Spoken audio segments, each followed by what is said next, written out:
Hello, my name is Francisco, and today I'll be talking about lines in 3D. But what is special about lines in 3Ds, and what's the difference between a line in 2D and 3D?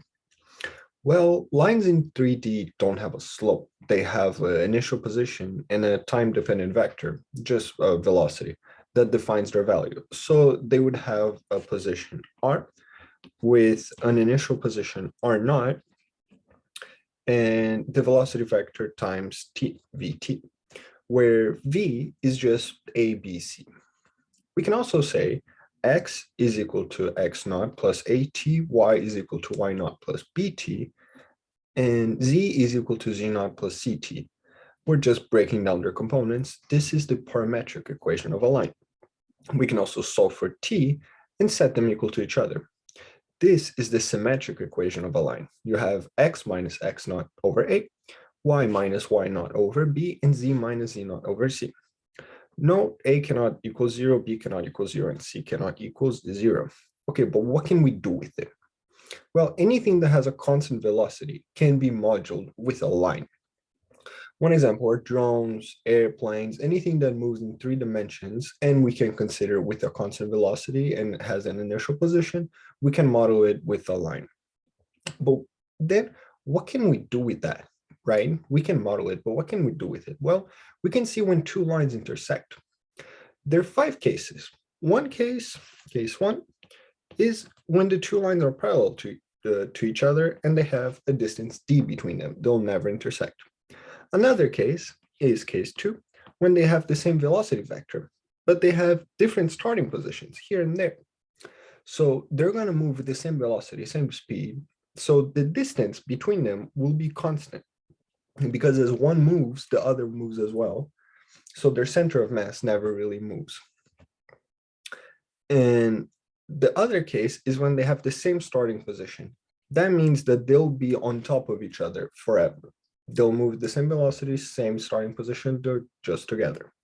That's case 3. Case 4 is when the two lines intersect at some time t. So the two lines are intersecting right at that point. The 5th case is when the two lines have the same position for 2 components, but not the third.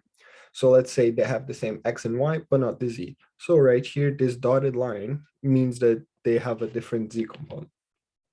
So they have the same x and y, don't have the same z. What happens is that the two lines are what's called slant to each other. They do not intersect.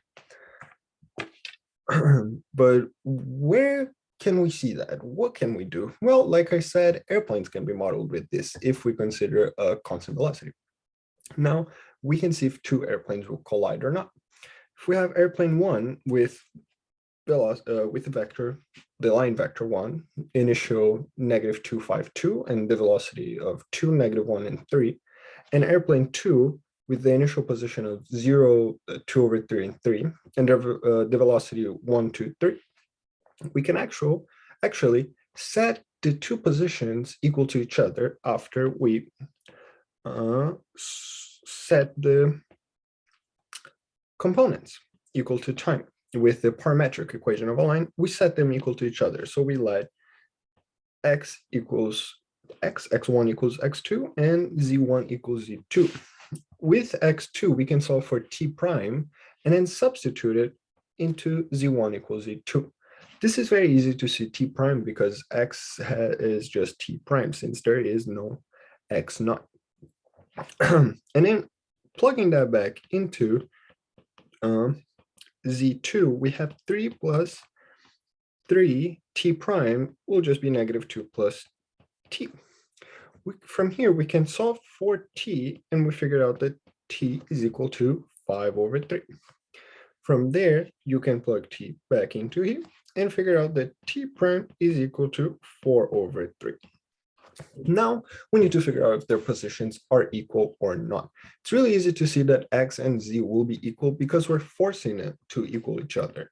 So they're for sure going to be equal. We just have to find that position. So for x, it's really easy because we have x2 is just t prime. So we can just do that. And then we have for certain that both of their x's is 4 over 3 if they do intersect. Z, if we plug t 5/3 back into Z1, we figured out that it's just equal to 7. Same thing will happen if you plug T prime into Z2. Now, the main question is Y1 and Y2 the same? Because if they're not, they're just slim. Solving for it, just plugging T in Y1, we figured out that Y is equal to 10/3.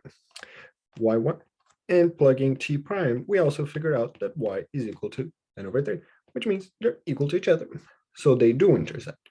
Right here, I've graphed R1 and R2, and at time, sorry, time T prime equals 4/3 and T equals 5/3, they do intersect right there at the point 4/3, 10/3, and 7. So we can say that the two airplanes crash and everybody dies. Well, thank you very much. Bye-bye.